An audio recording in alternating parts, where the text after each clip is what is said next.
Éternel, je lève à toi mon âme. Mon Dieu, en toi je me confie. Que je ne sois pas couvert de honte. Que mes ennemis ne se réjouissent pas à mon sujet. Alléluia. Zambe na Brahma, Isaac na Yakobo, olongisaki Daniele, na libula bakosi.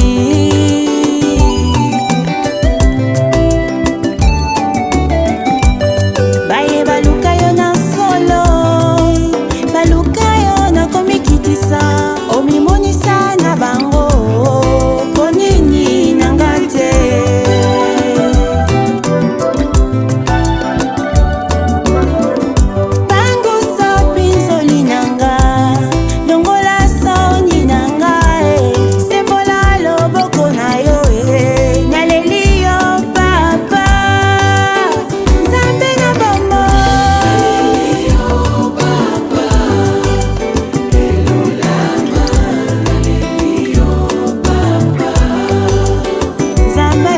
Vérité et réalité, comment décoder votre magazine, mesdames et messieurs, vous qui nous suivez sur Nouvelle Tendance Télévision et également sur ERB Télévision, évangéliste Roger Baka Télévision. Vous êtes nombreux à nous suivre après un long moment de silence. Certainement aujourd'hui, nous sommes de retour avec le tout nouveau numéro des Comment décoder. Certainement, vous serez vraiment bien nourris et nous serons bien sûr informés par rapport à plusieurs révélations, comme je vous ai toujours dit.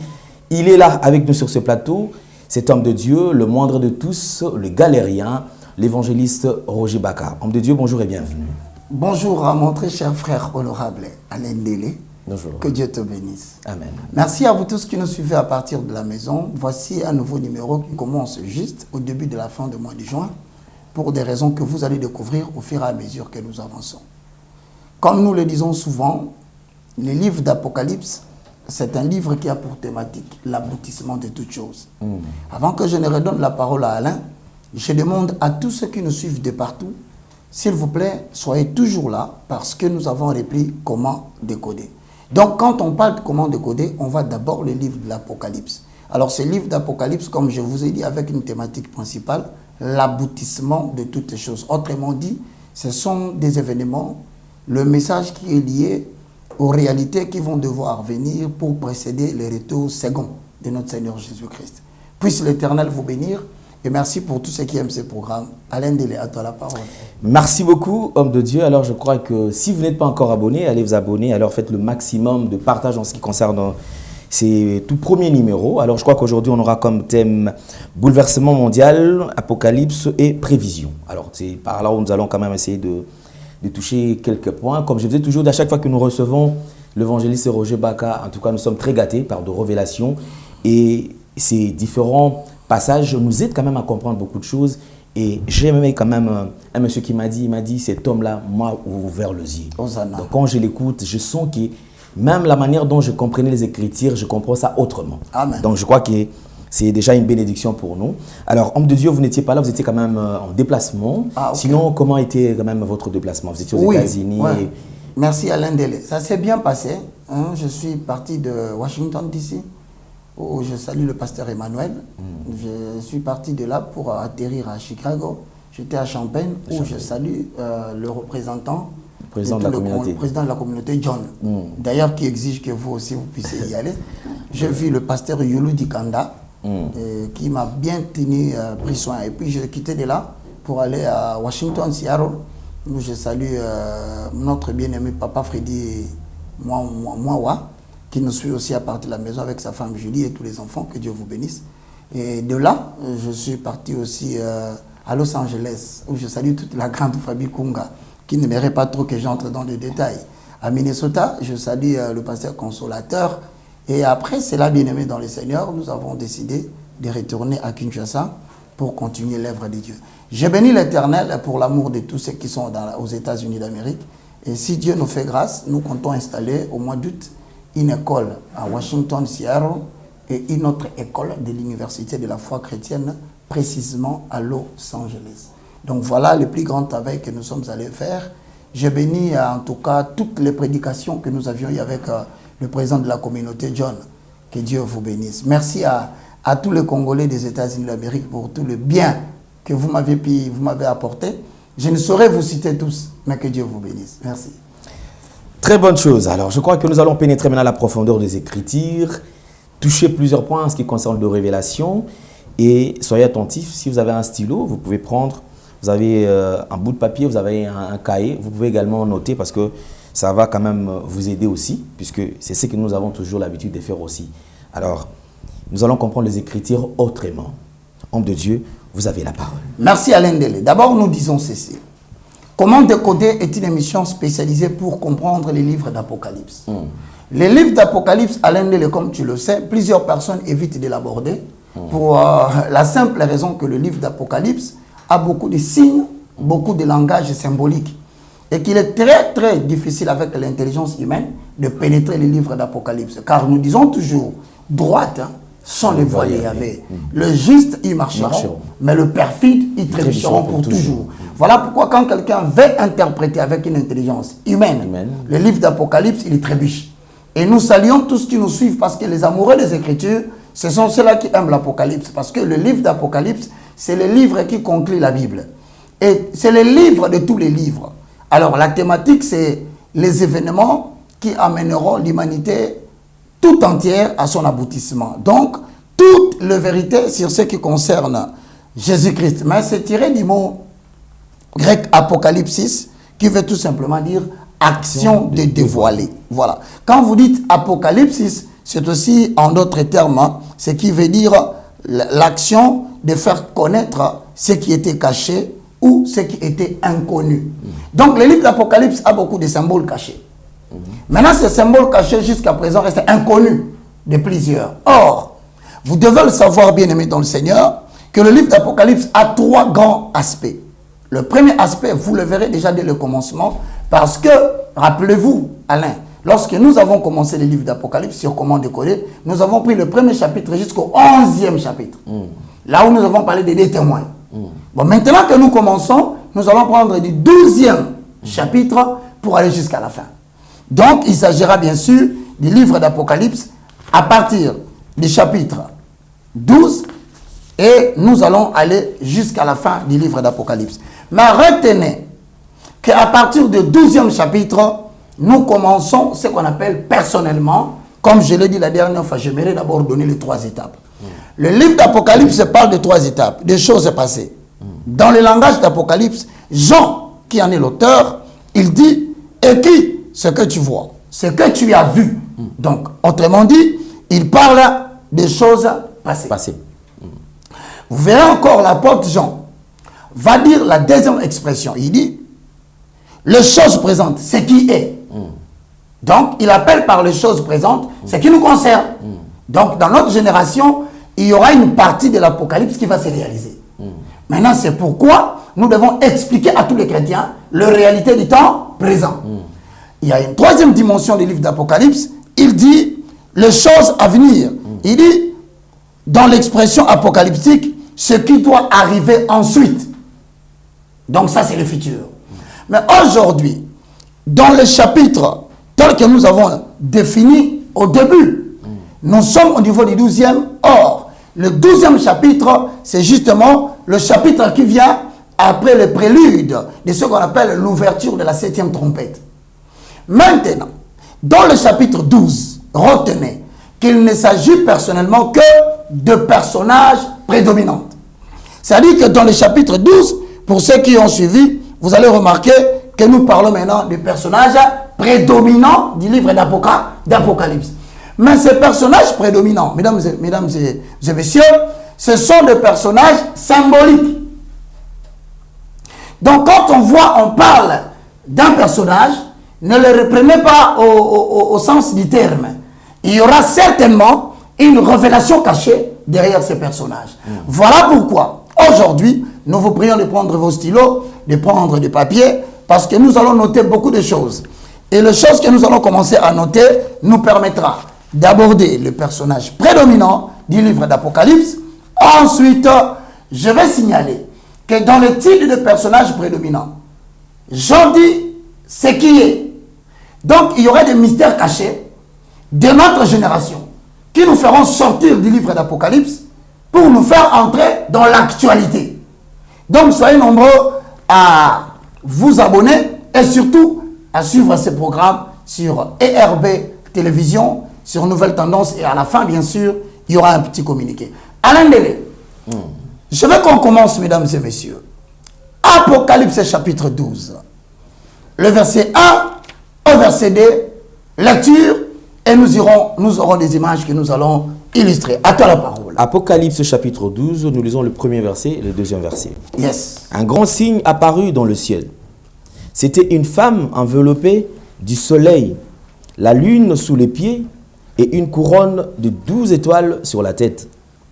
Elle était enceinte et elle criait, car elle était en travail dans la douleur de l'accouchement. Vous allez remarquer premièrement les éléments ci-après vont apparaître à l'un des deux. Regarde bien. L'expression grand. Jean commence avec l'expression qu'il a vue dans la vision, un grand signe. L'expression grand, c'est parmi les 7 signes grands, Jean voit déjà le premier. Et il dit, deuxièmement, non seulement qu'il voit grand, qui signifie méga, ici, il apparaît en maintes reprises cette vision, et Jean est en train de vouloir nous dire qu'à travers grand, d'ailleurs, qui est un mot qui signifie sémione, c'est-à-dire signe, méga sémione. Méga sémione veut dire grand signe. Alors, quand il dit grand signe, ça demande à ce que nous puissions les décortiquer. On ne peut pas passer un passage où Paul, plutôt où Jean, l'apôtre, dans l'île de Patmos, nous révèle premièrement ce que nous avons appelé ici à l'Indélé, les éléments inconnus. Il faudra maintenant les dévoiler. Le méga sémione, le premier, il voit une femme. Est-ce qu'il parle de la femme dans le sens physique? C'est une question. Voilà pourquoi les amoureux de l'écriture, nous allons essayer maintenant de vous illustrer le méga sémione, c'est-à-dire les personnages qui sont des signes. Quand nous parlons de la femme, voici la première illustration. C'est-à-dire maintenant, nous demandons à notre Jordan de commencer à nous aider petit à petit. Nous voyons la femme. Illustration. Que veut dire cette femme? La première, elle est là. Elle a vu une femme enceinte. Bon, pourquoi Jean, dans l'île de Patmos, voit une femme enceinte? Je voudrais vous signaler, vous qui aimez les Écritures, que parmi les expressions grandioses que nous allons voir, la femme a 4 significations. Déjà, la première femme que Jean voit, à l'Indélé, a combien de significations? 4. Donc, nous avons 4 types de femmes qu'il faudra maintenant expliquer. La première femme, je pense que Jean est en train de parler de la femme qui symbolise le reste de la postérité, autrement dit, ceux qui gardent les commandements de Dieu et qui retiennent le témoignage. Vous le verrez dans les livres d'Apocalypse 12, 17, nous allons y revenir. Cela démontre en notre terme que cette femme, elle est symbolique. Donc, elle incarne un message codé qu'il faudra décoder. Alors, je vais demander maintenant à Jordan, puisqu'il est question maintenant de la femme dans Apocalypse 12, est-ce qu'on peut avoir les 4 types de femmes lorsque je le citerai? Vous allez les découvrir parce que c'est un mystère qu'il faut que tout amoureux de l'écriture puisse comprendre. Alors, une autre femme, parmi les 4, la première est réellement une femme qui porte le nom de Jézabel. Apocalypse chapitre 2, le verset 20.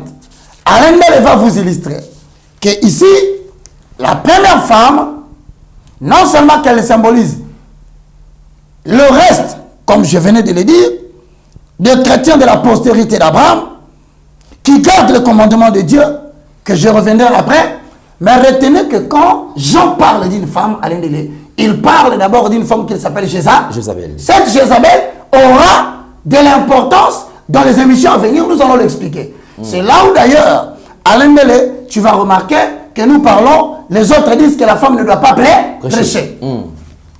C'est là où il y aura maintenant la problématique, préparez-vous, de la femme dans le ministère chrétien. Est-ce que Jézabel doit-elle prêcher? C'est la question. Que représente Jézabel? C'est là où vous verrez maintenant la plus grande thématique qu'avec Alain Mele, nous avons promis depuis longtemps que nous allons aborder. Est-ce que la femme peut-elle prêcher devant les hommes? Peut-elle exercer le ministère de Ephésiens 4, 11 à 12? C'est une question qu'il faudrait révéler. Lisons Apocalypse 20 avec Alain Mele. Apocalypse chapitre 2, nous lisons le 20e verset. Aux 22. Le 20 à 22. Ok, 20-22. Mais ce que j'ai contre toi, c'est que tu laisses faire Jézabel, cette femme qui se prétend prophétesse, et l'enseigne et égare mes serviteurs pour qu'ils se livrent à l'immoralité sexuelle et mangent des viandes sacrifiées aux idoles. Alain Mele, est-ce que vous comprenez par là? On qualifie cette femme de qui? Dès le départ, 20, on dit quoi? C'est une fausse enseignante qui symbolise le paganisme. Donc vous allez comprendre que lorsque Jean parlait de la femme qu'il avait vue, il faisait allusion aussi à notre génération où il y a une femme, symbole de paganisme, qui s'appelle la prophétesse, mais qui égare les serviteurs de Dieu et qui les laisse manger de la viande consacrée aux idoles. Qu'est-ce que signifie à ce moment-là? La viande consacrée aux idoles. Droite sont les voies de Yahvé. Les justes, ils marcheront. Donc, Apocalypse 12 commence à se décoder. On aura dans cette émission, dans les jours à venir, une femme qui s'appellerait Jézabel. Mais cette femme est qualifiée d'une fausse enseignante qui représente le symbolisme du paganisme. Mais quand vous allez parler du monde païen qui s'infiltre au milieu des chrétiens par Jézabel, n'oubliez pas de dire que cette femme, elle est en train de dire qu'elle est prophétesse. Mais dans le ministère prophétique qu'elle exerce, qu'est-ce qu'elle fait? Elle séduit des hommes de Dieu. En quoi consiste cette séduction? Et quand on dit, c'est elle, cette femme, qui fait manger aux hommes de Dieu la viande consacrée aux idoles. Quelle est cette viande qui sera consacrée aux idoles? Frères et sœurs dans le Seigneur, bien-aimés dans le Seigneur, si vous suivez ce message de comment décoder, restez branchés dans les jours à venir parce que nous serons nourris en révélation. Vous savez, le mot apocalypse est tiré aussi du latin révélation. Donc, on aura un moment de révélation. Je voudrais prendre maintenant, pour ne pas aller trop vite en besogne, nous sommes dans Apocalypse chapitre 12, les versets 1 à 2. Mesdames et messieurs, que représente donc la deuxième femme? Mais la deuxième femme, elle représente, ou elle est peinte sous la forme de la prostituée. Apparaît dans Apocalypse chapitre 17, 1 à 7. Est-ce qu'on peut voir la femme prostituée, symbole aussi de cette femme dont parle Jean dans le livre d'Apocalypse chapitre 12. Chapitre 12, voilà. Alain.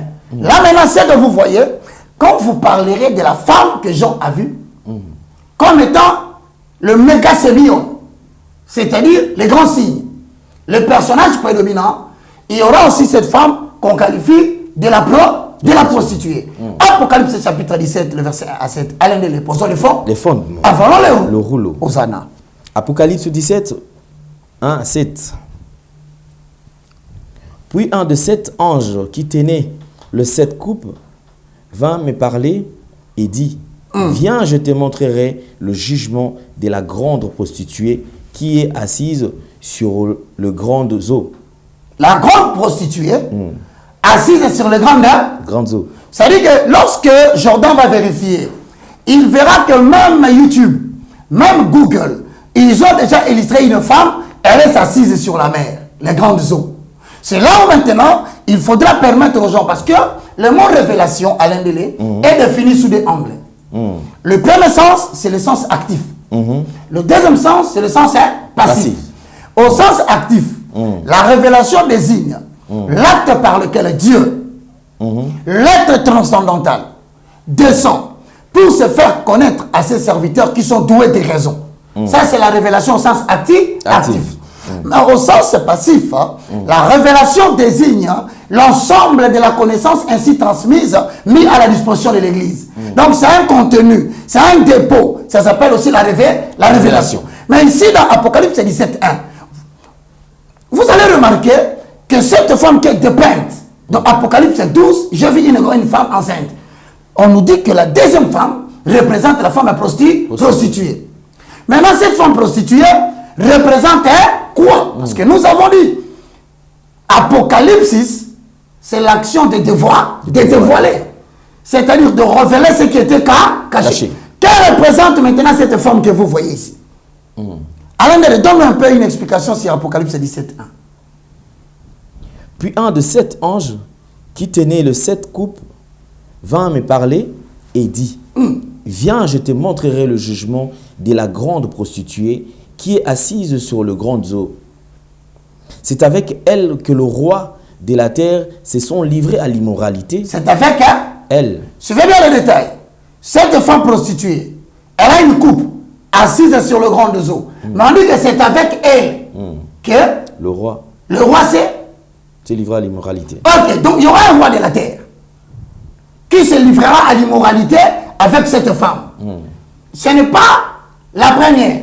Donc ici, retenue par la femme prostituée, elle représente l'église apostate. L'église qui est tombée dans l'apostasie. Vous voyez maintenant, on commence à décoder les symboles. Donc, Alain Dele, le vrai problème avec le livre d'Apocalypse, les gens ont posé beaucoup de questions. Oh, mes frères Alain Dele, Roger Baka, mais pourquoi vous ne faites plus comment décoder? Frère, ces livres d'Apocalypse, on ne l'interprète pas parce qu'on veut le faire. Il faut que Dieu t'ouvre les portes de la révélation, qu'il te donne la disponibilité de l'esprit, car en réalité, en l'homme, c'est l'esprit. C'est le souffle du Tout-Puissant qui donne de l'intelligence. Alors, si les portes ne sont pas ouvertes, comment vais-je entrer, mesdames et messieurs, frères et sœurs dans le Seigneur? C'est le temps. Puisque c'est le mois de juin, vous allez remarquer que de juin jusqu'au 31 décembre 2023, il y aura une succession, une longue période d'une guerre spirituelle qui va s'exercer dans le monde. Voilà pourquoi nous nous sommes levés pour sonner de la trompette et préparer le peuple à la bataille. Maintenant, Alain, la femme prostituée, j'ai dit, elle représente l'église apostate. Il faut retenir parce qu'il y aura aussi une délégation en direct. 17 ans, on te prépare pour la députation nationale. Il faut maîtriser Bible Makassi. Bon, bien aimé dans le Seigneur, on continue. Retenez que l'église apostate, c'est elle qui va corrompre le roi. Donc, retenez cela. Maintenant, la troisième femme. Cette femme, elle représente aussi, à part le fait que nous avons parlé de Jézabel, cette femme est décrite dans Apocalypse 19, 7 à 8. Alain va le vérifier. Elle est la fiancée de l'agneau. Il y a une femme qu'on appelle la fiancée de l'agneau. Retenez, hein? C'est la fiancée de l'agneau qui représente aussi une femme. Retenez qu'elle est encore fiancée. C'est la fiancée de l'agneau. J'aime bien les amoureux du livre d'Apocalypse. Alors, il y a des gens qui ont lu Apocalypse qui ont eu trop peur. Mais ici, nous allons entrer dans le voie du Seigneur. Nous allons révéler ce qui est caché. Alors, la fiancée de l'agneau, c'est aussi cette église qu'on est en train de nous représenter, qui est l'église véritable. Est-ce qu'on peut la voir en image? Ok. Apocalypse 18, 19, 7 à 8. Notez 2 Corinthiens, chapitre 11, le verset 2. Avalons le rouleau. Posons le fondement. Pose le fondement à l'indélé. Apocalypse chapitre 18, verset 1. Oui, nous sommes dans le verset 7 à 8. 7 à 8. Donnez-lui autant de tourments et de deuils qu'elle a fait la fierté et s'est plongée dans le luxe parce qu'elle dit dans son cœur, je siège en reine. Je ne suis pas veuve et jamais je ne verrai le deuil. Là maintenant c'est l'église apostase. La référence qui se réfère à eux. Maintenant l'agneau de Corinthiens, chapitre 11, le verset 2. C'est-à-dire, c'est la fiancée de l'agneau. Il faut que le montage aussi commence à comprendre. Le fiancé de l'agneau, c'est l'église véritable. Elle est maintenant décrite par l'apôtre Paul dans le livre de 2 Corinthiens, au chapitre 11, le verset 2. Avalons les roues. Le rouleau. Posons les fonds. Le fond. Et ici, c'est le tam-tam évangélique à l'ennemi. Il y aura autant d'écritures pour que nous puissions, parce qu'avec la vérité biblique, nous citons une référence, 2 ou 3, afin d'enfanter la vérité. Cette église, qui est la fiancée de l'agneau, Paul les décrit dans 2 Corinthiens 11, 2. Ce qui représente l'église véritable. 2 Corinthiens 11, 2. En effet, je suis jaloux de vous, de la jalousie de Dieu, parce que je vous ai fiancé à un seul époux pour vous présenter à Christ comme une vierge pure. Cependant, de même que le serpent a trompé Ève par sa ruse, je peur que vos pensées ne se corrompent et ne se détournent de la simplicité et de la pureté. Hosanna. Donc, c'est-à-dire que l'agneau a une fiancée. Mais cette fiancée, c'est l'église véritable que nous avons. C'est ça qui garde le commandement du Seigneur. Mais la crainte de l'éternel maintenant, c'est quoi? C'est que la fiancée court aussi les risques que ses pensées soient corrompues. Cela représente quoi par rapport à aujourd'hui? Là maintenant tu verras que dans le livre de Matthieu chapitre 24, Christ parle des événements du temps de la fin. Mais il ne manque pas de laisser une phrase pour son église dans le livre de Matthieu chapitre 25 où il parle de 5 vierges sages et de 5 vierges folles. Les folles sont dans les autres femmes. Mais la femme sage est caractérisée par quoi? Elle est caractérisée par le fait qu'elle a gardé l'huile, elle a gardé la lampe. Mais que représente l'huile, que représente la lampe que l'église fiancée de l'agneau doit garder? Notez que, Alain Délé, qu'aujourd'hui dans Apocalypse 12, la femme représente aussi Israël. Il faut noter. Parce qu'en fait, Israël, dans l'Ancien Testament, était également représenté par une femme. Oui. Or, cette femme, on l'appelle la femme adultère. On l'appelle aussi la femme adultère du Seigneur. Frère, le livre d'Apocalypse, c'est uniquement symbolique.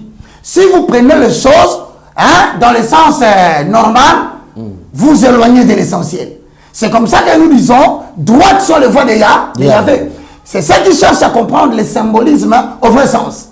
Maintenant, Alain Délé va vous illustrer à travers le livre de Jérémie, au chapitre 3, le verset 1 et le verset 20, nous sommes aujourd'hui exceptionnellement dans l'explication des symboles. Parce que je parle de personnages dominants. Bien aimé dans le Seigneur. Si donc, dans l'interprétation d'Apocalypse 12, vous allez remarquer que la femme représente aussi Israël. Donc, dans ce symbolisme, nous devons poser le fond. Avalons le rouleau. Lisons Jérémie, chapitre 3, le verset 1 et Jérémie 3, 20. Pour, en fait, illustrer que, également, Israël, dans l'Ancien Testament, il représente l'épouse adultère du Seigneur. Lisons Jérémie, chapitre 3. Jérémie 3. Premier verset. Et le verset 20. Si un homme renvoie sa femme et que le quitte pour devenir la femme d'un autre, cet homme retournerait-il encore vers elle? Le pays lui-même ne serait-il pas souillé? Est-ce que je peux t'interpréter? Voilà là où les gens sont en train de copier le livre de Jérémie et de donner les explications de Jérémie, sans comprendre que même Jérémie, quand il parlait, il prophétisait sur une femme que l'Éternel Dieu ramènera à lui. Mais quelle est cette femme? Regarde bien l'explication, comment on décrit Israël. Lis, je te donne l'explication en lingala. Si un homme renvoie sa femme et que le quitte pour devenir la femme d'un autre, allons-y comprendre. Lorsqu'un homme répudie sa femme,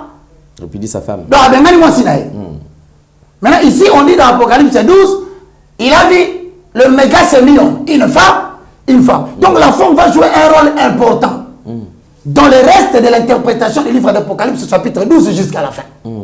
Maintenant on dit, si un homme répudie sa femme, est-ce qu'on peut voir l'écriture? Merci beaucoup, Jordan. Alors, Alain Délé, lis-moi, j'interprète. Il dit, Lorsqu'un homme répudie sa femme, que le culte et devient la femme d'un autre,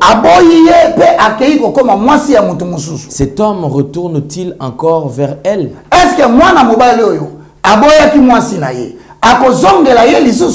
le pays même ne serait-il pas souillé? Est-ce que Moka Mobimba est comme la salité? Et toi, tu t'es prostitué à de nombreux amants, et tu reviendrais à moi, dit l'Éternel. Est-ce que vous avez donc, Jordan, vous comprenez ici avec nous à la maison que Alain Nélé, Apocalypse 12, parle de diversité des femmes. Mais ici, personnellement, c'est la femme prostituée du Seigneur. C'est-à-dire, quand on dit, c'est un homme, répudie une femme, autrement dit, l'homme incarne Jésus-Christ de Nazareth. Mais pourquoi il a répudié une femme? À cause de l'adultère. Mais quel est cet adultère? C'est-à-dire qu'Israël a eu de nombreux amants.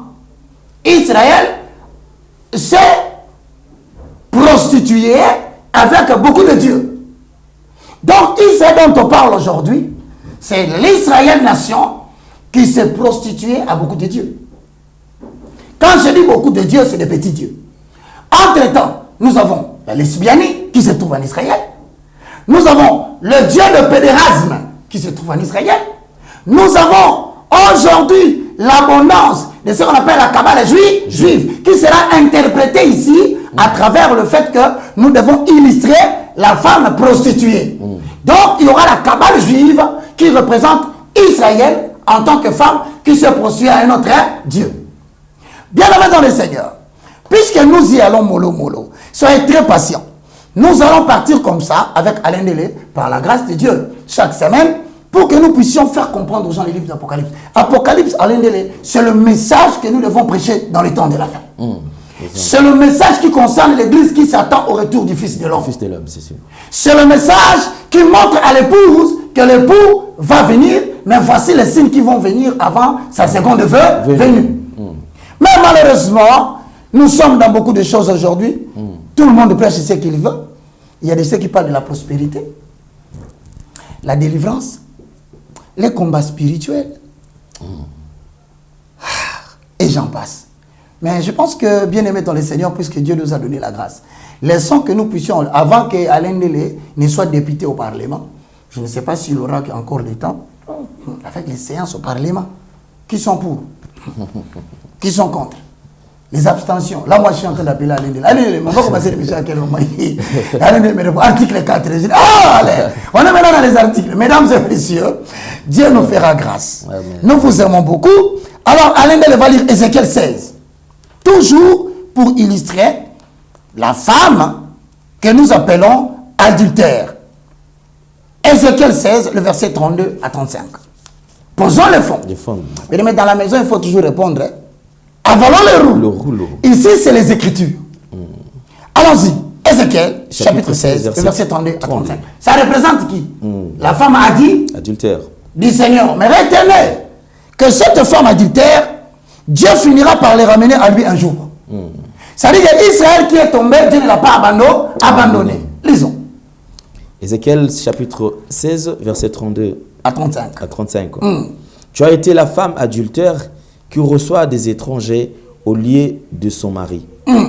À toutes se prostituer, on paye un salaire, mais toi, tu as offert de présents à tous les amants.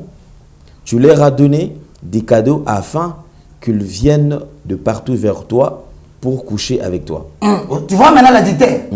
En fait, le verbe coucher ici veut dire unir, s'unir. C'est-à-dire devenir une seule personne. S'associer. Copier.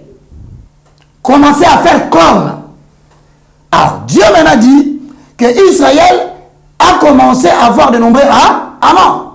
Donc, vous comprenez par ici que tu as été une femme adultère. Ok. Maintenant, l'adultère ici, Alain Nélé, comme j'ai dit, dans l'Ancien Testament, Israël est représenté quoi? Une femme. Alors, quand tu lis là, la femme adultère représente qui? Israël.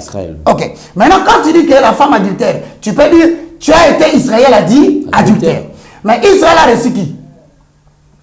Des amants. des étrangers. Des étrangers. Au lieu de son mari. De son mari. Or, son mari, c'est qui? C'est Jésus-Christ de Nazareth. Donc, vous comprenez ici que le langage commence à être décodé. À tout le prostitué, on paye un salaire. Donc, Israël s'est relié avec d'autres amants, tout simplement parce qu'il avait besoin de l'argent. Ok. Maintenant, on nous ajoute, tu as fait des dons à tous tes amants. Donc, Israël, non seulement qu'il a reçu les autres religions d'ailleurs, mais il a même donné des cadeaux. Voilà pourquoi Dieu les reproche. Mesdames et messieurs, c'est pourquoi, prostituée, écoute la parole de l'Éternel. Donc, nous comprenons ici, dans le langage symbolique, que dans l'Ancien Testament, Israël représente aussi cette femme prostituée. Mais je te dis, Alain, la question c'est de savoir, Dieu va-t-il abandonner Israël? Parce qu'aujourd'hui, l'époux a pris notre fiancée. Comment ça va être? Nous venons de dire que la femme représente aussi la fiancée de l'agneau. La fiancée de l'agneau est seulement fiancée. Mais on ne l'a pas encore dotée. Maintenant, qu'est-ce que signifie l'expression « il est encore fiancé » alors que la femme adultère qui représente Israël, elle est abandonnée. Mais Dieu promet que je reviendrai récupérer Israël. Mais quand tu dis une seule chose, c'est le standard des hommes.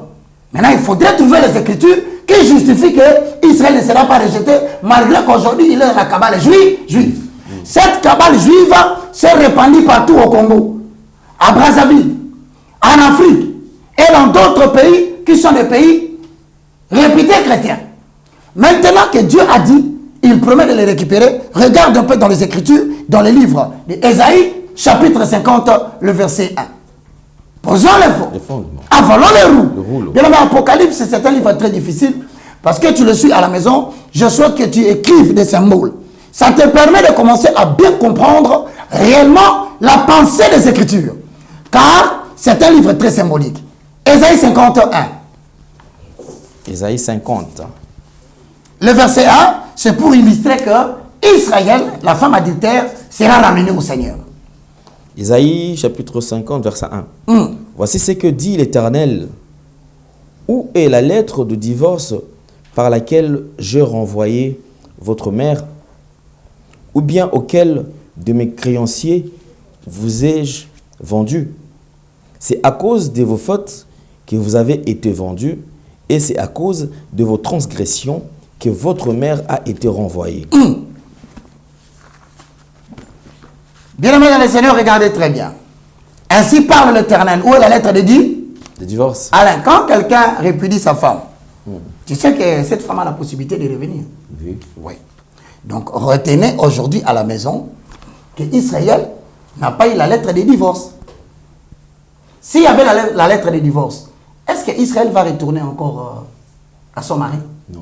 Voilà. Donc, comprenez aujourd'hui que Dieu n'a pas abandonné Israël. Il y a certaines personnes qui disent que Dieu aurait abandonné Israël. Or, ici, Ésaïe 51 démontre qu'elle est seulement répudiée. Mais pourquoi Israël est répudié? Israël est répudié pour que la fiancée de l'agneau sauve les saints.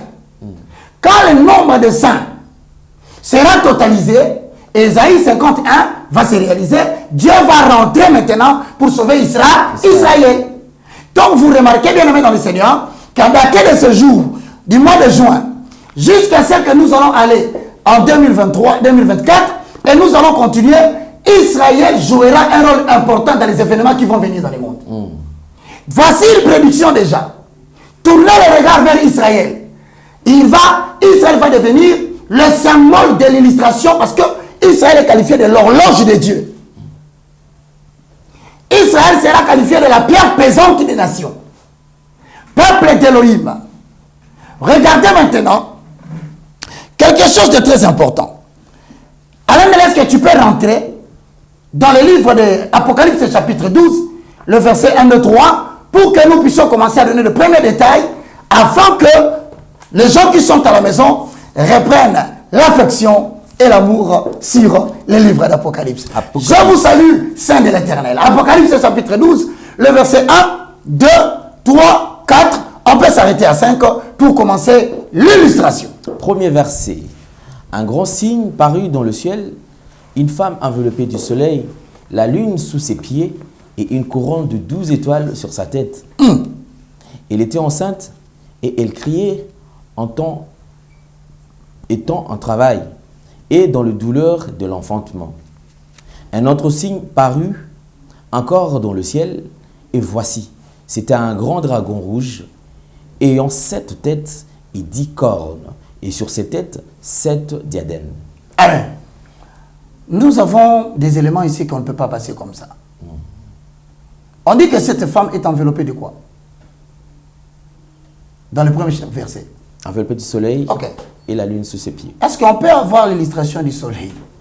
Ah, Apocalypse, c'est très difficile quand on en parle. Jordan souffre beaucoup parce que ici, là, c'est symbole sur symbole. C'est là où tu vois quelqu'un peut commencer comme ça et puis il s'égare. On dit, ah, mais papa, maman, soleil, Alain, je veux que tu ailles vite dans le livre de Hébreux chapitre 8, le verset 7. Ou bien 10, 1. Lisons la parole de Dieu. Hébreux, au chapitre 10, le verset 1. En attendant, voilà le soleil. Ah. Hébreux chapitre 10. Le verset 1. Hébreux chapitre 10, le verset 1. La loi, en effet, possède une ombre de bien à venir. Mobeko, ezali elilingi ya makambo ekoya.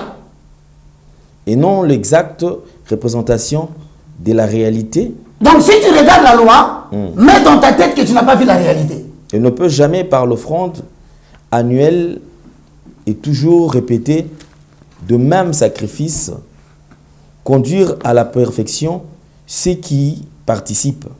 Donc, à partir de là, tu comprends quoi? Que la loi est l'ombre des choses à venir. Maintenant, ici, pourquoi j'ai dit que la loi c'est l'ombre? Parce que si tu vois le soleil comme ça, les gens croiront que cette femme avait le soleil.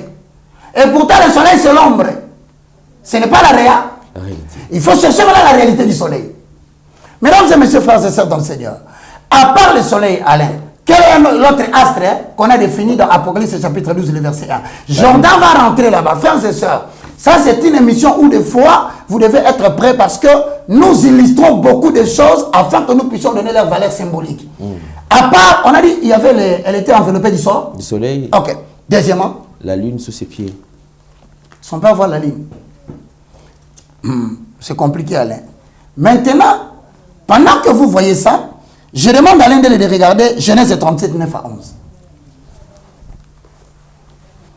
Est-ce qu'on peut avoir la lune? Bien aimé, il faut comprendre maintenant qu'elle symbolise le soleil, qu'elle va symboliser la lune et qu'elle va symboliser la suite. Alors, Alain, pendant que tu as Genèse 37, le verset 9, est-ce que, voilà, la lune. Maintenant, on dit que cette femme avait la lune. Ah, ça commence à compliquer les choses. Non seulement qu'elle avait la lune sous ses pieds, sans ses arbres, mais enveloppée par le sol. Par le soleil. Ok. Maintenant, cette lune, puisqu'on a lu Hébreux 8-7, on dit que la loi c'est l'ombre des choses et non l'exacte représentation. Lisons maintenant Genèse, chapitre 37, le verset 9 au verset 11, parce que nous devons comprendre maintenant l'ombre. Or, l'ombre est enseignée par l'Ancien Testament. Lisons la parole, ou l'Ancienne Alliance. Genèse, chapitre 37, 9 à 11. Joseph fit encore un autre rêve. Ok. Et il le raconta à ses frères. Il dit, je fais encore un rêve, le soleil, la lune et 11 étoiles se prosternaient devant moi. Il les raconta à son père et à ses frères. Son père lui fit de reproches et lui dit, que signifie le rêve que tu as fait? Faut-il que nous venions, moi, ta mère et tes frères, nous prosterner jusqu'à terre devant toi? Ses frères se montrèrent jaloux de lui, mais son père garda le souvenir de cela. Alain Délé, je pose une question. Mesdames et messieurs, vous qui êtes à la maison, dans le rêve de Joseph, quels sont les éléments prédominants? Premièrement, Alain va. Regardez les éléments prédominants. Parce que l'Ancien Testament prêche l'ombre des choses à venir. Or, Apocalypse est dans le Nouveau Testament. Donc, pour comprendre le Nouveau Testament des livres d'Apocalypse, Il faut d'abord avoir l'ombre pour que l'ombre vous dévoile la réalité. Or, la réalité est cachée parce que c'est symbolique dans l'Apocalypse. Mais si nous rentrons maintenant dans l'ombre qui constitue l'ancienne alliance, nous voyons Genèse 37, le verset 9. Lisons et citons le personnage parce qu'au fait, la femme d'Apocalypse 12, vous allez remarquer qu'elle est enveloppée du soleil. La ligne est sous ses pieds. Et ce n'est pas fini. On a encore ajouté quelque chose de très important, une couronne de 12 étoiles sur sa tête. Or, Joseph, le fils de Jacob, avait fait les mêmes songes. Avant qu'Apocalypse ne parle de ces éléments, Joseph, le fils dans 37, 9, a fait les mêmes songes, illustrant maintenant pour faire sortir ce qu'on appelle les méga sémillons, les grands signes. On y va. Genèse 37. Genèse, chapitre 37. Nous commençons par le 9e verset jusqu'au 11e. Hosanna. Joseph fit encore un autre rêve. Et il le raconta à ses frères. Il dit, je fais encore un rêve. Les soleils, la lune et 11 étoiles. Je m'en vais maintenant vous corroborer. D'abord le sang. Les soleils. Ensuite, démontre-nous la ligne. Ensuite, les 11 étoiles, les 12 étoiles. Frères et sœurs dans le Seigneur. Alain. Ici, dans la vision de Joseph, le soleil représente Jacob, son père. Donc ici, nous voyons là que là, le soleil ne représente pas le soleil en tant qu'astre lumineux. Mais dans la vision de Jacob, de Joseph, fils de Jacob, le soleil représente Jacob. Lis encore, la lune, elle représente Rachel, celle dont le nom signifie brebis. Donc quand vous voyez la lune, dans l'expression symbolique de la vision de Joseph, la lune symbolise la maman de Joseph. N'est-ce pas? Voilà ce qui est difficile. Alain, je te dis, cette prédication d'Apocalypse, les prédicateurs évitent pourquoi. Parce qu'ici, il n'y a pas de facilité. Ici, tu commets l'erreur, tu trémiches. Et tu conduis le peuple dans l'apostasie. Donc, Jacob représente le soleil. Je ne sais pas si Alain Délé, tu es avec moi, mon frère. Hein? Jacob représente le soleil. Bon. La lune représente qui? Rachel. Ok. Maintenant, les 11 étoiles représentent quoi? Ses frères. Oh, Alain Délé, dis. Ah non. Bien aimé dans le Seigneur, en tout cas, Alain Délé doit aller au Parlement. Voilà un député qui maîtrise les Écritures. Donc, les 12 étoiles représentent les frères de Joseph. Maintenant, si nous comprenons cela comme ça, la question est de savoir maintenant, cette femme d'Apocalypse 12, elle est enveloppée par le sang qui représente maintenant la gloire de la femme. En accord avec le livre de Deutéronome chapitre 7, le verset 6. Je donne d'abord l'explication. Enveloppé du soleil veut dire, cela reflète la gloire, l'éclat et la dignité unique d'Israël racheté en raison du haut qu'occupe le peuple de Dieu qu'il s'est choisi. Je répète. Le fait que la femme soit enveloppée du soleil reflète la gloire, l'éclat et la dignité unique d'Israël, racheté en raison de son rang qu'occupe le peuple que Dieu s'est choisi. Deutéronome chapitre 7, le verset 6. Deutéronome chapitre 14, le verset 2. 1 Roi chapitre 3, le verset 8. Psaume 33, 12. Psaume 106, 5. Ésaïe 43, 20. Avalons le roux. Posons le fond. Ouais, ça provoque ce qu'on appelle la constipation du verset. Et bien, c'est pas troublé, hein? Parce qu'on a dit que l'éclat et la dignité, c'est pourquoi on l'a enveloppé du soleil. Mais c'est Israël qui occupe un haut. Donc Dieu n'a jamais abandonné Israël. On commence maintenant, à l'un de vous lire le livre de Deutéronome, chapitre 7, le verset 6. Lisons. Deutéronome, chapitre 7, verset 6. Ok. Avalons le roux. Posons le fond pour illustrer que cette femme qui est enveloppée de quoi? De soleil. Qui signifie la gloire et la dignité. Ok, on y va. Tu es un peuple saint pour l'Éternel, ton Dieu. L'Éternel, ton Dieu, t'a choisi pour que tu sois un peuple qui lui appartienne, parmi tout le peuple qui sont à la surface de la terre. Dans Israël, enveloppé de soleil, c'est d'abord la racheter en raison de son haut rang. Mais c'est pas fini. Regarde Deutéronome 14, le verset 2. Avalons les roues. Posons le fort. Mais ici, on explique les choses pas par les standards des hommes. Il faut une écriture qui puisse exprimer ce que nous venons de confirmer. Lisons Deutéronome 14, 2. Deutéronome 14, verset 2. En effet, tu es un peuple saint pour l'Éternel ton Dieu. Hosanna. Et l'Éternel ton Dieu t'a choisi pour que tu sois un peuple qui lui appartienne parmi tout le peuple qui sont à la surface de la terre. Lisons maintenant, pendant qu'on nous illustre ça, Alain de se prépare pour 1 Roi, chapitre 3, le verset 6. Bien aimé dans le Seigneur, vous comprenez par ici que le couronnement, ou le fait qu'il soit enveloppé par le soleil, cela ne désigne pas autre chose que la gloire et la dignité que représente uniquement Israël racheté en raison de son rang. Donc nous sommes maintenant dans 1 Roi, chapitre 3, le verset 8. Posons les fondements. Avalons les rouleaux. Lisons. 1 Roi, chapitre 3, verset 8. Ton serviteur se trouve au milieu de ton peuple. C'est lui que tu as choisi.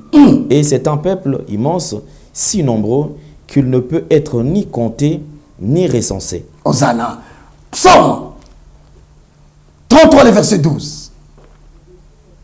Bien aimé, c'est un travail très difficile. Nos techniciens, nos monteurs en souffrent sérieusement pour vous illustrer. Et c'est ici que nous formons des monteurs évangéliques. Nous formons des caméramans évangélistes. Donc, tout est écriture. Lisons la parole. Psaume chapitre 33, verset 12. Exact. Heureuse la nation dont l'Éternel est le Dieu. Heureux le peuple qui choisit comme son héritage. L'Éternel garde du haut du ciel. Il voit tous les hommes du lieu où il habite. Il observe tous les habitants de la terre. Maintenant, on pose la question, mesdames et messieurs, vous avez déjà compris, Alain. Aujourd'hui, j'espère que tout le monde a compris que la femme qui est enveloppée de soleil, le soleil l'a enveloppée pour la simple raison que ça représente la gloire d'Israël, Israël racheté par l'Éternel. Mais maintenant, on dit qu'elle a la lune sous ses pieds. Or, lorsque nous avons parlé de la lune, nous avons dit que la lune, selon l'interprétation du message prophétique de Genèse chapitre 37, le verset 9 à 11, selon cette expression-là, cette femme représentée Rachel. Mais maintenant ici, allusion faite à la lune veut dire quoi? Je vais qu'Alain les aille rapidement. On va commencer à lire le livre des Nombres, chapitre 29, le verset 5 à 6. Mais retenez ce que veut dire le fait que la lune soit sous ses pieds. Le fait que la lune soit sous le pied, cela décrit supplémentairement le haut rang encore d'Israël. Ici, cela va englober la relation que Dieu entretient par alliance avec Israël comme une épouse. Étant donné que la lune, notez bien, fait partie du cycle durant lequel Israël était tenu de rendre un culte à Dieu. Donc, quand on parle maintenant de la lune sous le pied, l'Éternel parle de l'alliance et de la relation qu'il entretient maintenant avec Israël. Parce qu'on a dit, la lune, en fait, symbolise le cycle durant lequel Israël était tenu de rendre un culte à Dieu. Nombre chapitre 29, le verset 5 à 6. Posons le fondement. Puisque, allez dans Nombre 29, 5 à 6, notez aussi Néhémie 10 et 33.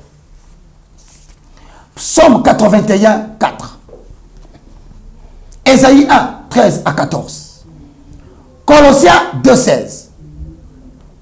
Est-ce qu'on peut lire la parole? Nombre chapitre 29. Le verset 5 et le verset 6. Lisons la parole. 5.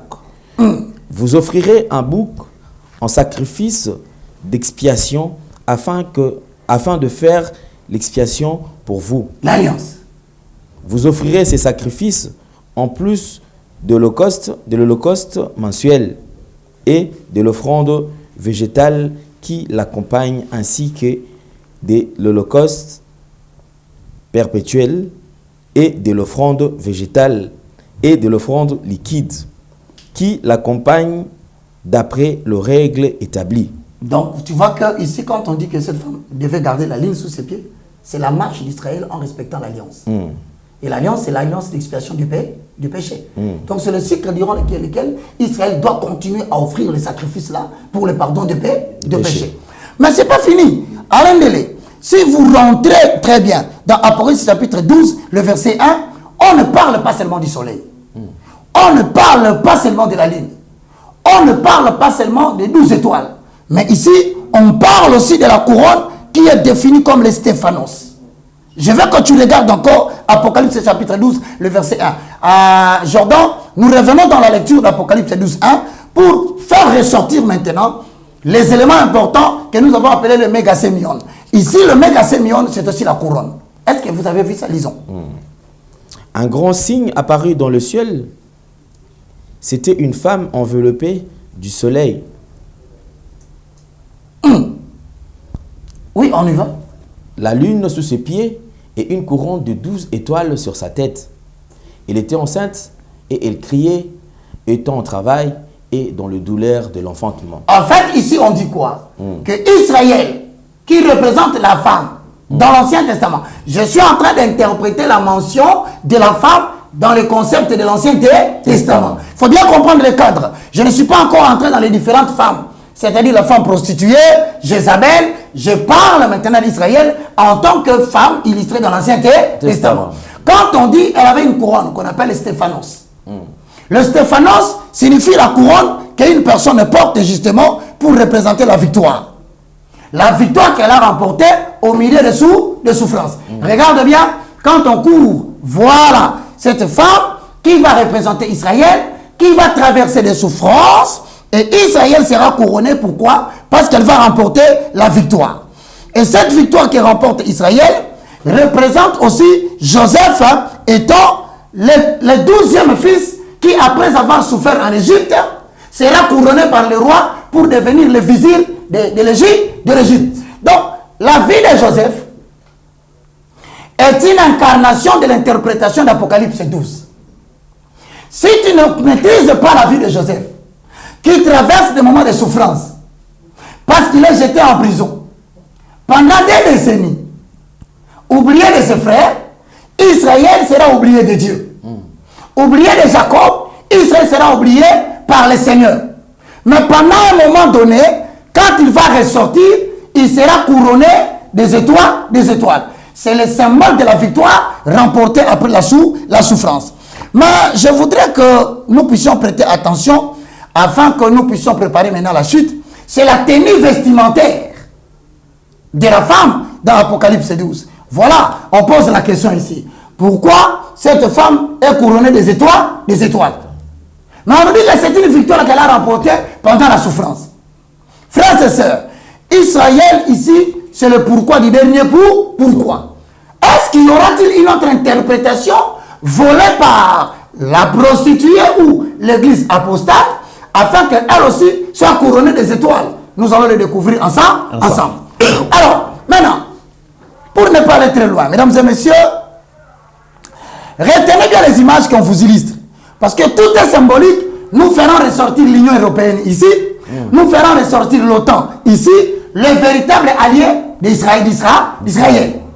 Retenez que c'est à l'époque de Donald Trump que les États-Unis d'Amérique se permis de déclarer que Jérusalem Est appartient à Israël. Donc quand vous parlerez de ceci, retenez que nous aurons le bouleversement du monde qui s'opère, qui veulent se couronner aujourd'hui, et nous allons poser la question pourquoi.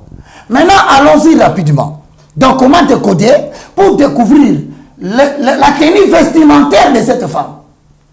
Lisons Apocalypse 12, 1, 2, nous descendons. Apocalypse 12, 1, 2, 3, 5. Un grand signe apparut, un grand signe parut dans le ciel, une femme enveloppée du soleil, la lune sous ses pieds et une couronne de 12 étoiles sur sa tête. Elle était enceinte et elle criait, étant en travail et dans le douleur de l'enfantement. Un autre signe parut encore dans le ciel. Et voici, c'était un grand dragon rouge ayant 7 têtes et 10 cornes, et sur ses têtes 7 diadèmes. Sa queue entraînait le tiers des étoiles du ciel et les jeter sur la terre.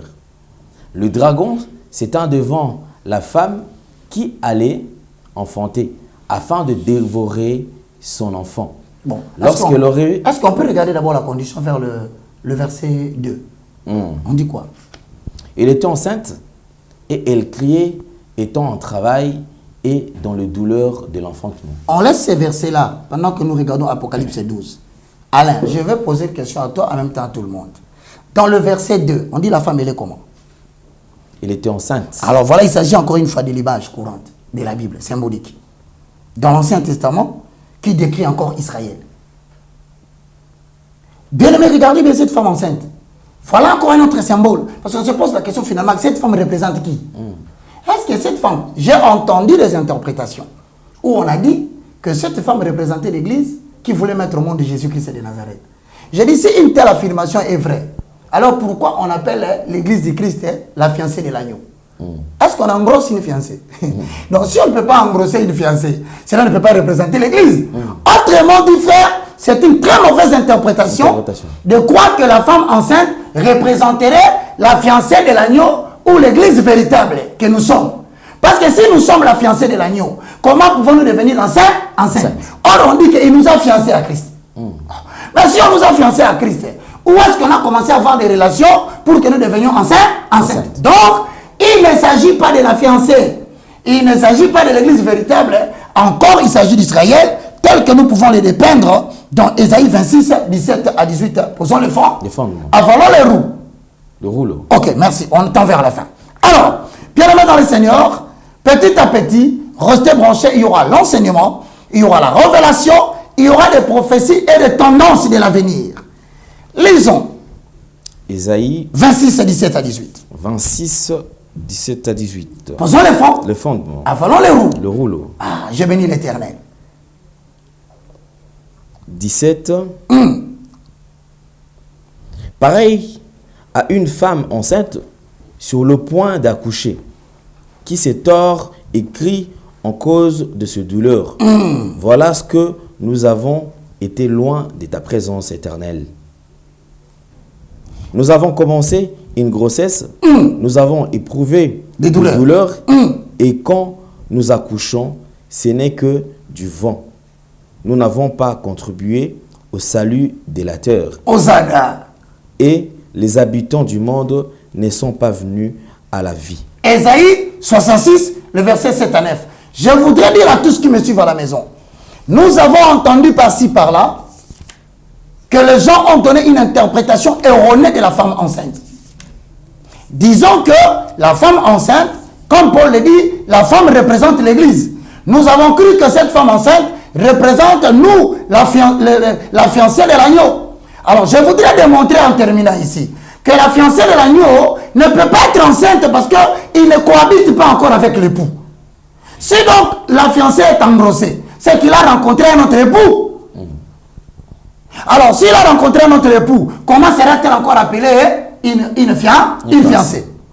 Ésaïe 66, 7 à 9. Lisons la parole. Ésaïe 66, 7 à 9. Avant de se tordre de douleur, elle a accouché avant de connaître la souffrance. Elle a donné naissance à un fils qui a déjà entendu pareille nouvelle, qui a déjà vu quelque chose de semblable. Un pays peut-il naître en un seul jour? Une nation peut-elle naître d'un seul coup? Pourtant, à peine en train d'accoucher, Sion a mis ses fils au monde. Hosanna. Est-ce moi qui ouvrirai le ventre maternel pour ne pas laisser un enfant naître? Dit l'Éternel. Moi qui fais naître, empêcherai-je d'accoucher? Dit ton Dieu. Alors, on va essayer d'épiloguer avec 2 références, 3, pour essayer de clôturer le chapitre. Prenons Jérémie chapitre 13. Excuse-moi. Jérémie chapitre 4, le verset 31. À la maison, vous pouvez prendre encore Jérémie chapitre 13, le verset 21. Ici, ce ne sont que les Écritures. Si tu veux bien connaître la parole de Dieu pour maîtriser Apocalypse, il faut que tu ailles un enseignant qui te donne l'illustration de la réalité de chaque symbole. Donc, nous sommes dans Jérémie chapitre 4, le verset 31, Jérémie 13, 21, Michée 4, le verset 10, et Michée 5.2.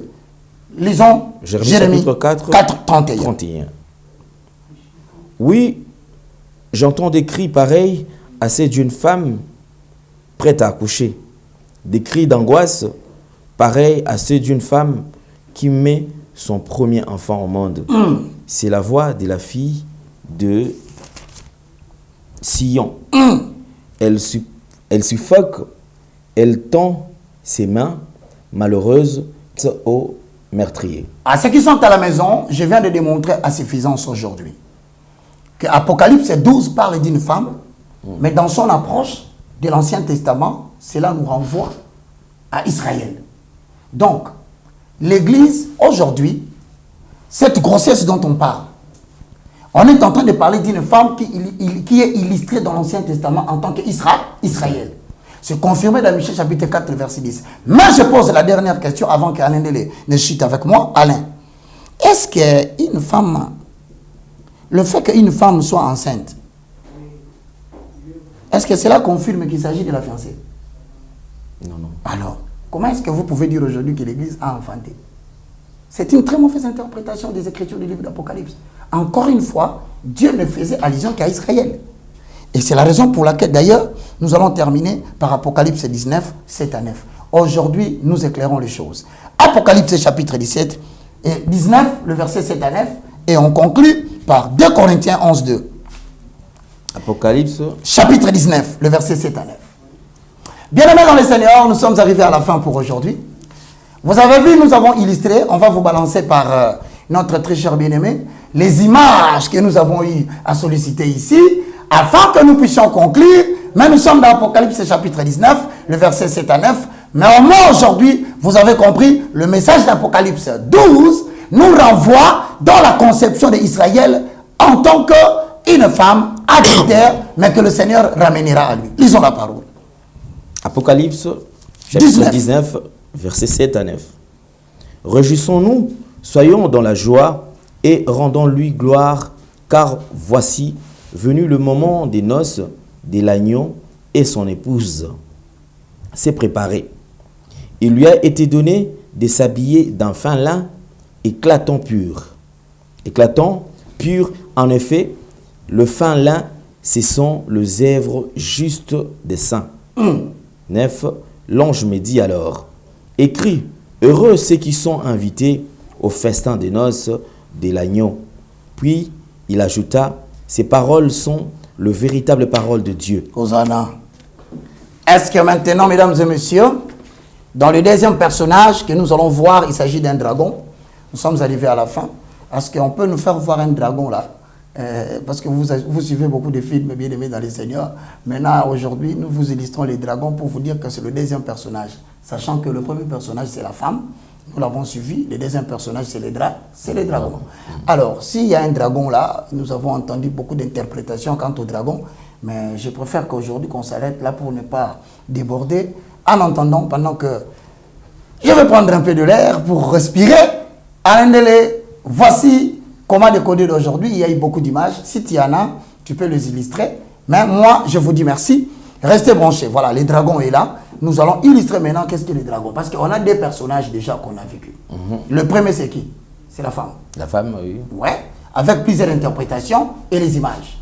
Et le deuxième personnage, c'est les dragons. Mais qu'est-ce que signifie les dragons? Mesdames et messieurs, vous avez le temps avec Alain Délé de nous proposer, selon votre perception symbolique, que peut signifier l'expression dragon. Mais nous aussi, nous allons poser les fondements et avaler les rouleaux. Mesdames et messieurs, c'était quand même l'introduction du livre d'Apocalypse 12 avec Alain Délé aujourd'hui.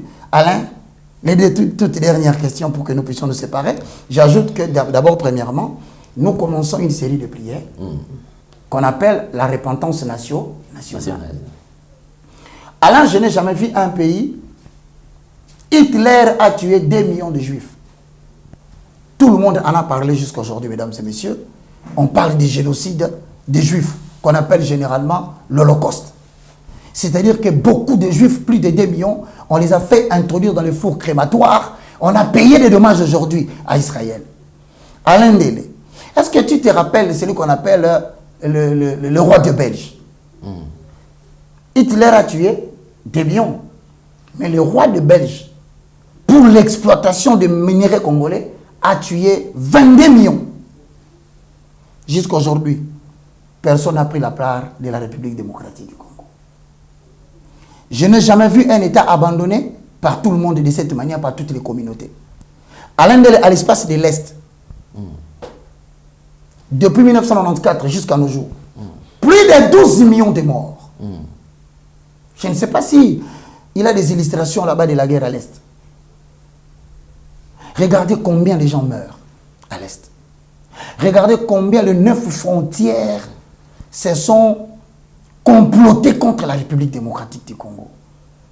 Regardez comment les Congolais de la République démocratique du Congo sont sacrifiés comme des simples holocaustes parce qu'ils ont été dans une nation que Dieu leur a donnée avec une superficie de 2 345 405 km² qu'ils n'ont pas demandé, qu'ils n'ont pas cherché, avec une panoplie de matières premières. On ne fait que le liquider par toutes les communautés et personne ne plaide. Personne ne justifie la République démocratique du Congo. Toutes les communautés internationales, tout l'OTAN, ainsi que l'Union européenne, tous se sont décidés de manière unanime de liquider toutes les populations de l'Est pour avoir l'accès facile à l'exploitation des minéraux et remplacer la population autochtone qui fuit la guerre par une autre population. Mesdames et messieurs, il y a un temps où nous regardons les choses, il y a un temps où les femmes abandonnent leur foyer brusquement. S'il te plaît, s'il y a les images, je veux que les Congolais comprennent que moi je me suis dit, après que nous ayons fait la prière du 10 juin, qui était une prière pour que Dieu nous protège contre un événement malheureux qui va tomber en République démocratique du Congo et qui va tuer beaucoup de gens, que j'ai incarné sous la forme symbolique de la pluie. Mais maintenant, nous intercédons et nous demandons à Dieu la repentance nationale. C'est-à-dire quoi? Si nous aurions fait des actes tels que cette femme prostituée qui s'est livrée à de nombreux amants, la République démocratique du Congo, terre de l'Éternel, a accepté la franc-maçonnerie. La République a accepté les mouvements secteurs. Le kabbalisme juif s'est introduit jusqu'à profaner l'église de l'Éternel. Nous avons aujourd'hui le pédérasme. Nous avons, même au Parlement, la discussion sur l'adoption de la loi sur la polygamie et ce qu'on appelle la polyandrie. Oh, République démocratique du Congo, où que tu te trouves, sachez que du 1er juillet au 8 juillet, vous aurez les spots, Alain Mele va les diffuser pour donner à chacun la prière de la repentance nationale. En direct sur une nouvelle tendance, comment va se repentir du moins l'épouse ou la fiancée de l'agneau qui constitue ceux qui gardent le commandement du Seigneur. Nous devons nous repentir pour que Dieu sauve ses enfants qui sont en train de mourir, ils n'ont rien fait. Il ne s'agit pas des accords des Congolais. Il ne s'agit pas des désaccords des Congolais. Il ne s'agit pas de l'opposition ou de la majorité. Il s'agit aujourd'hui du code de la repentance qui est au-dessus de toutes les tribus. À bas le tribalisme. À bas l'ethnicité. Du 1er au 8 juillet, nous avons une prière et Alain Delé, à travers cette chaîne, va vous donner dans les jours à venir les directives de prière, mais il y aura pendant ce moment-là des thématiques que nous allons développer pour une repentance nationale afin que nous citions le 8 sur ce qu'on appelle le procès de l'Éternel avec la République démocratique du Congo et les autres nations qui l'accusent et qui le condamnent. Donc soyez très nombreux à rechercher cela jusqu'à ce que nous voyons la main de Dieu. Mes frères et sœurs dans le Seigneur, assez de morts à l'Est. Nous allons répartir les prières. Chaque province aura son jour de prière. Ce sont des prières par shift. Nous commençons le 1er. Le 2, vous allez avoir peut-être les gens de Lukunga, Tchango, Funa, Mwamba, Amérique, Europe, Asie, Océanie, en Afrique. C'est-à-dire partout là où se trouve un sujet congolais. Si tu t'identifies par rapport au continent, tu connaîtras votre jour de repentance. C'est-à-dire c'est le jour où vous êtes censé être en prière, pas pendant 8 jours. chacun aura l'information au sujet du spot, au sujet des éléments et même de l'émission qu'Alain Delé, je crois, qui pourra diffuser demain. Suivez les nombreux, prions pour notre nation, bien-aimés dans le Seigneur. Si nous ne prions pas, l'Éternel ne fera rien. Voilà pourquoi j'ai insisté que nous puissions continuer la prière et nous remercions particulièrement tous ceux qui nous ont accompagnés dans la prière du 10. Que Dieu soit avec vous. Peut-être une dernière préoccupation, c'est une communication qui est très triste, mais que nous sommes obligés d'annoncer. Alain Delé, merci. D'accord, merci beaucoup, homme de Dieu. Je crois que tous les plaisirs étaient les nôtres de passer ces beaux moments, bien sûr, avec vous. Vous avez aimé, c'était comment décoder. Alors, soyez nombreux aussi à partager et faites des commentaires positifs. Là, vous ne comprenez pas. Je crois qu'à travers les numéros qui sont affichés, vous pouvez nous contacter. Les numéros de l'évangéliste est là, mon numéro est là. Vous pouvez facilement entrer en contact et nous allons répondre. Alors, je crois quand même qu'il y a quelque chose. C'est vraiment triste pour certains Congolais qui ils préfèrent utiliser les noms des autres pour arnaquer. Donc je crois que c'est vraiment quelque chose de déplorable. Il y a l'évangéliste Roger Barra qui est victime. Ouais. Son nom qui est cité dans une histoire où lui-même il n'est même pas impliqué. En fait, je salue tout le Congolais de Brazzaville. Je salue le Congolais de la République démocratique du Congo. Je salue la communauté canadienne. Je salue la communauté congolaise, de ceux qui sont en Amérique. Je voudrais très tristement évoquer un problème. J'ai gardé silence pour laisser le temps à notre frère congolais de la RDC de vouloir réparer son tort. Mais je constate qu'apparemment, le bien-aimé s'entête.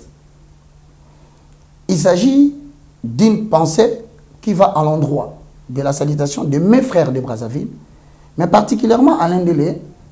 Je suis en train de dire, voici les étapes que nous allons procéder. Il y a un frère congolais qui a escroqué de l'argent des frères de Brazzaville sous prétexte qu'il a une agence de voyage. Et il prétend dire, partout où il passe, Roger Baka est mon pasteur. Bien-aimé dans le Seigneur, ce n'est pas parce que je suis Congolais de la République démocratique du Congo que je veux laisser qu'on puisse escroquer un autre frère du Congo-Brazzaville. Dans ces cas ici, nous nous désolidarisons et nous disons, il y a des chrétiens qui croient en Jésus et qui suivent le message de Kinshasa à partir de Brazzaville. Aujourd'hui, Alain Delé, je me limite là pour dire que le frère, s'il me suit, au nom de ton agence de voyage, tu as pris de l'argent d'un frère qui s'appellerait Kibwanga. Le frère Kibwanga, c'est un des frères qui nous aide beaucoup. Il nous aide beaucoup à Brazzaville, au beach. Tout le monde le connaît, il est à l'immigration, un bon monsieur, tranquille, respectueux et soucié à ce que tout ce qui traverse bien. Mais je gardais silence, j'ai vu que non, ce n'est pas possible. Comment est-ce que quelqu'un peut commettre un tel acte et il est tranquille, il circule, et il laisse les gens souffrir. Voilà ce qui est dur. Frère, si tu me suis, je me désolidarise parce que je t'ai laissé tout le temps pour que tu puisses réparer les dossiers de l'argent que tu as pris à Brazzaville. Non seulement qu'il a pris l'argent à l'Indélé, il a promis de faire des passeports au frère de Brazzaville, M. Kibwanga, d'ailleurs qui est un cadre de l'immigration à Brazzaville, me suit. J'ai décidé maintenant d'entrer dans la deuxième phase. Nous l'avons cherché ici à Kinshasa, il ne fait que fuir. On le voit ici, il fuit. Bien aimé, première partie, j'ai cité le nom de Kibwanga, un cadre de l'immigration à Brazzaville.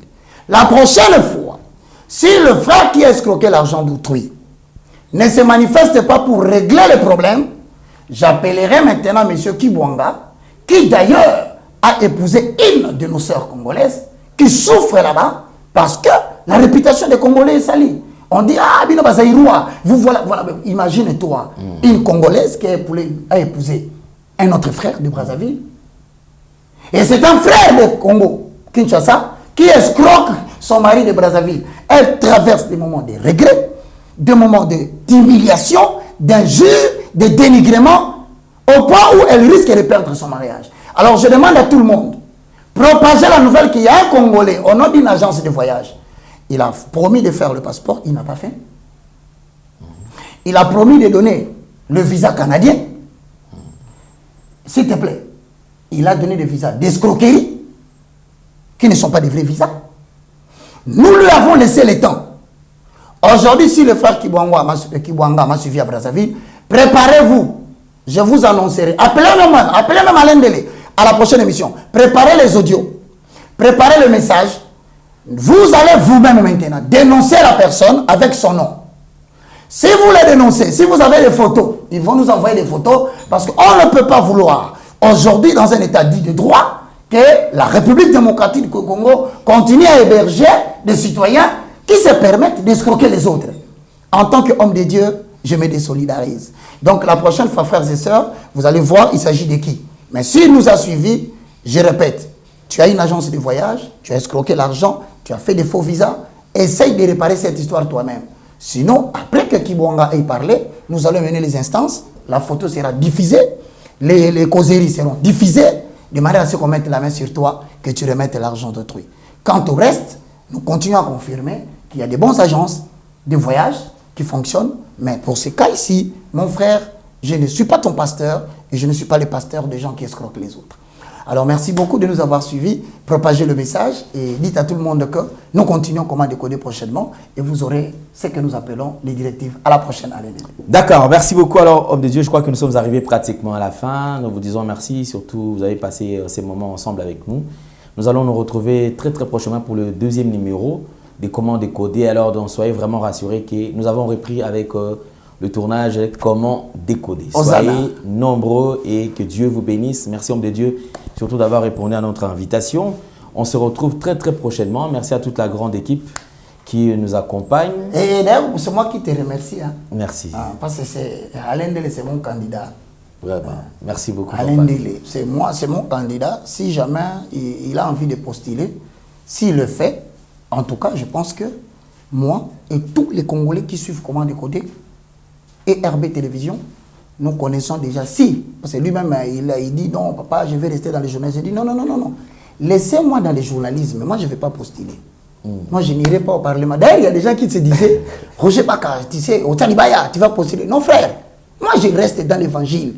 Je ne postulerai pas, ni au Parlement provincial, ni Sénat. Moi, je suis là pour surveiller la vie spirituelle de la République démocratique du Congo. Mais quant à la personne, s'il le veut bien, et que tout est OK, tu vas nous confirmer. Au moment opportun, nous te rassurons, Alain, nous allons t'envoyer au Parlement, si tu le veux. En attendant, prophétiquement, je t'appelle. Merci beaucoup, honorable Alain Dele. Merci beaucoup. Droit au cœur. Merci beaucoup. Alors, on se retrouve très, très prochainement. C'était Comment décoder. Au revoir. Bye bye.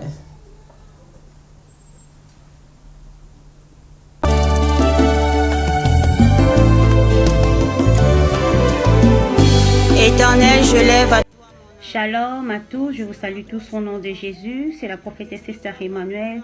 Bien-aimés, ce soir, je viens parler à une personne. Toi qui as des problèmes, tu as des difficultés, tu es arrivé au bout de ta vie. Tu te dis, ça y est, moi c'est fini, je n'ai pas la solution, moi ça y est, mon problème est répondu, je suis épuisé, je suis fatigué. Tu te poses des questions en toi-même, tu te dis, pourquoi moi? Bien-aimé, le roi David était un petit garçon. Le roi David, son père lui a dit d'aller paître le troupeau, bien-aimé. Donc l'enfant David était hors la maison de son père, en train de paître le troupeau de son père. Mais laisse-moi te dire, à cette époque-là, c'était quelque chose de lourd pour un enfant. Pourquoi? Parce que c'était un métier très difficile à cette époque-là, très difficile. Et c'était un métier le plus bas de bas en Israël en cette époque-là. Mais le roi David est parti faire ce que son père lui a dit de faire. Il le faisait très bien. Pourquoi? C'était une formation pour lui. C'était une souffrance à l'ombre pour l'élévation de demain. C'est pour toi, pour ton problème. C'est une souffrance à l'ombre pour une élévation de demain. Pourquoi le papa de David a choisi David? Parce que David en lui, il avait la chose de Dieu. Parce que David en lui, il y avait l'élévation en lui. Parce que David en lui, il y avait une étoile qui brillait. David devait passer par des moments difficiles, devait passer par les formations. David a rencontré beaucoup de difficultés pendant qu'il était en train de travailler pour son père. Tout autour du troupeau de son père, il y avait des bêtes sauvages. Qu'est-ce qui s'est passé, à la longue, l'Éternel des armées a donné à David des stratégies comment vaincre et combattre les bêtes sauvages. C'est comme toi. Dans la situation où tu te trouves, à la longue, quand tu vas rentrer en profondeur, le Seigneur va te donner des rhémas. Un rhéma, c'est quoi? C'est une parole révélée. Pour une parole révélée, c'est une révélation, afin que tu puisses combattre et vaincre, bien-aimé. Qu'est-ce qui s'est passé? David, pendant la formation, David faisait tout avec amour. Il a pris la souffrance pour lui. Il a gardé son silence. Il a commencé à travailler. C'est comme toi, commence à travailler. Commence à travailler dans la souffrance. Commence à prier dans la souffrance. Parce que demain, tu puisses rencontrer la gloire de Dieu. Parce que demain, tu puisses voir qu'il y a un Dieu qui est puissant, qui peut agir dans ta vie. Bien-aimé, ce soir vraiment, je tiens à te dire... Ton problème d'aujourd'hui, c'est pour la gloire de demain. Ta souffrance d'aujourd'hui, c'est pour la gloire de demain. Les humiliations d'aujourd'hui, c'est pour la gloire de demain, bien-aimé. Dans la situation actuelle, là où tu te trouves, tu te dis, mais Seigneur, comment je dois faire? Qu'est-ce que tu dois faire? Tu dois rentrer en profondeur. La profondeur attire la gloire de Dieu. David, pendant la formation, il est resté, il a été formé. Quand il est sorti de la formation, il a combattu Goliath. Il a combattu Goliath. Goliath est tombé. Les gens étaient étonnés. Comment un petit garçon a pu combattre Goliath? David n'avait pas peur de Goliath parce qu'il a pris la formation. Bien-aimé. David a dit, il a été jeune, il n'a jamais vu un juste abandonné et son fils mendiant son pain, bien-aimé. Est-ce que vous savez que Dieu peut vous révéler, peut se révéler à vous d'une manière terrifiante? Nous pouvons aller lire Matthieu 14, versets 24 à 27. Vous allez voir que Dieu s'est révélé à Pierre et aux disciples d'une manière terrifiante. Ils ont cru que c'était un fantôme, or que c'était le roi des rois. Bien-aimé, ton problème aujourd'hui, c'est terrifiant, mais Dieu est dedans. Ta situation actuelle, elle est terrifiante. Dieu est dedans, bien-aimé. N'aie pas peur, monte en profondeur, bien-aimé. Dieu est capable de faire et Dieu va faire. Dieu va vraiment faire. Ça ne sert à rien d'aller raconter tes problèmes aux gens. Je vous dis la vérité. N'ayez pas raconté vos problèmes aux gens. Il y a des personnes qui peuvent vous dire, oui, c'est bien, fais ceci, fais cela. C'est très bien. Mais n'oubliez pas, il y a des conseils qui peuvent venir pour dévier. Ça va dévier la voix de l'Éternel. Laisse Dieu faire dans ta vie et tu verras la gloire de Dieu. David a dit dans Psaume 37, verset 25, « J'ai été jeune, j'ai vieilli, je n'ai jamais vu un juste abandonné, ni son fils mendiant son pain. » Reste connecté à Dieu. Réveille-toi la nuit, commence à prier. Prie pour ton mari, prie pour ton frère, ta soeur, prie pour ta vie. Dieu va donner la solution à ton problème. Il faut croire en Dieu. Marche la tête haute. Dieu ne t'a pas abandonné. Regarde David, il était en train de paître le troupeau, mais David est devenu roi en Israël. Ton élévation va étonner le monde entier. Ta situation, les gens vont parler de toi. Les gens qui te parlent en mal, ils vont changer de langage. Que mon Dieu vous bénisse. C'est la prophétesse Esther Emmanuel. Soyez tous bénis au nom de Jésus. Amen.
Thank you.